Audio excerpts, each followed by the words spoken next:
struggling dad talked her through a panic attack on a city bench she was. It was one of those cold, overcast afternoons in downtown Chicago, the kind where the sky hangs heavy and everything feels slightly more burdensome. People rushed past the city benches without a second glance, umbrellas bobbing, conversations muffled by wind and traffic. But on one worn-down bench near Grant Park, a young woman sat frozen, her fingers gripping the edge of the seat like it was the only thing keeping her grounded. Her chest heaved, eyes darting wildly, breath shallow. To the untrained eye, she might have just been catching her breath. But Dan knew better. He recognized the signs. Dan was a wiry man in his early 40s, with calloused hands and tired eyes that had seen more than their share of disappointment. He was pushing a second-hand stroller that squeaked with every step, inside of which sat a giggling little girl with mismatched socks and chocolate smeared on her cheeks. He was on his way to a nearby shelter for their evening meal, juggling job applications, a broken phone, and a fragile sense of hope. Still, when he noticed the young woman, mid-20s, tear-streaked, her shoulders trembling, he stopped. She didn't notice him at first. Her world had narrowed to the thudding in her chest and the scream of her thoughts. "Can't breathe, can't move, what's happening to me?" her mind repeated like a broken record. Dan squatted slowly beside her. "Hey," he said gently, his voice a little hoarse. "I'm not gonna touch you. Just, you look like you might need someone." Her eyes flicked to him, startled, ashamed, and she tried to shake her head, but he didn't budge. "You're having a panic attack," he said. "I've been there. Breathe with me, all right?"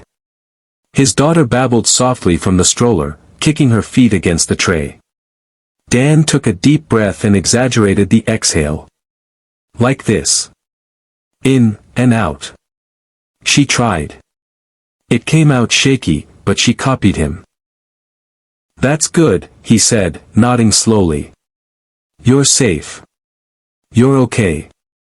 Just a storm in the brain, that's all."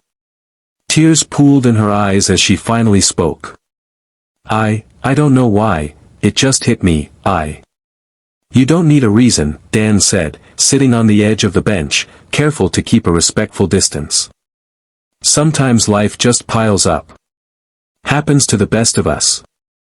They sat there for several minutes, breathing together, the city moving past them like a blur. The woman's shoulders began to settle. Her hands loosened. The tightness in her throat softened into a sob. "I'm sorry," she whispered. "You don't even know me." Dan chuckled softly. "You don't owe anyone an apology for hurting. My name's Dan. That's my daughter, Rosie." The little girl waved a sticky hand and offered the woman a crushed cracker. She took it, stunned by the simple kindness. "I'm Emma," she said after a moment. I had a job interview. I was early, so I sat down, and then, it just came out of nowhere. The fear. I thought I was losing my mind." Dan nodded, his eyes distant. "The first one I had, I thought I was dying. After my wife passed, they came a lot. I'd be walking to work, and bam, on the sidewalk, gasping, shaking, not knowing what was happening. It's terrifying." Emma looked at him with fresh eyes. She'd assumed he was just another struggling man trying to make it through the day. And he was, but he was also more. "How do you handle it?" she asked. He sighed. "Some days, I don't. Some days, Rosie's the only reason I get out of bed. But I've learned a few things. You name what you're feeling. You breathe through it. And you remind yourself it'll pass. Because it always does, even when it doesn't feel like it." Emma nodded, wiping her cheeks. "I didn't think anyone would notice. Or care." Dan smiled, weathered but warm. "You'd be surprised who's paying attention." Just then, Rosie began to fuss. Dan reached into his coat pocket and pulled out a juice box with a bent straw. "I should let you get back to your day," Emma said, the panic now a ghost of what it was. Dan shrugged. This was part of my day. Helping someone makes me feel human again. Emma blinked, emotion catching in her throat.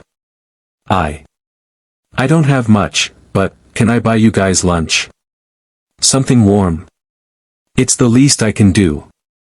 He looked at her for a long second, torn between pride and necessity. Then he nodded. That'd be real kind of you. They walked together to a nearby diner. Rosie clapped her hands when the grilled cheese sandwich arrived, and Dan shared stories from his days as a carpenter before the layoffs, the accident, the endless chain of bad luck. Emma listened, really listened, and then shared her own struggles, an estranged family, a mounting sense of failure, a recent breakup that left her unmoored. The conversation flowed like old friends reunited. Something healing passed between them, unspoken understanding born of shared scars. When they left the diner, Dan looked at her, his expression serious. You'll be all right, Emma. You got through this. You can get through more. And if it ever hits again, remember this bench, remember this breath. Emma hugged him tightly, her voice thick. Thank you. For seeing me. For staying. He patted her back. We all need someone, kid. Doesn't matter if we've got nothing else, kindness is free. Weeks passed. Emma got the job. She kept walking past that same bench, and every time she did, she smiled. One afternoon, she brought 2 cups of coffee and waited. And eventually, Dan appeared, still pushing that same squeaky stroller, his eyes lighting up when he saw her. They talked again. Then again. Over time, Emma helped Dan update his resume, bought Rosie new socks, and introduced them to a friend with a room to rent. Dan helped Emma fix a leaky faucet in her apartment, watched Rosie when Emma had late shifts, and told stories that made her laugh when the stress piled up. The bond they built wasn't charity, it was family born from a moment of shared humanity on a cold city bench. A year later, Dan stood in a small crowd, tears in his eyes, as Emma accepted an award for community outreach at the nonprofit where she now worked. She told the story of her panic attack, the stranger who stayed, the little girl who offered a cracker. He didn't save me, she said into the microphone. He reminded me I was worth saving. That even in our lowest moments, compassion can change everything. Dan clutched Rosie tighter, his heart full.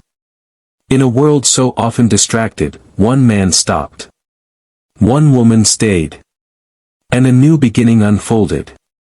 Because sometimes, the most powerful kind of love is the kind that shows up when no one else does, not with grand gestures, but with a deep breath, a soft voice, and a seat on a city bench. And that's the miracle of being human, when we see each other, truly see each other, we save each other.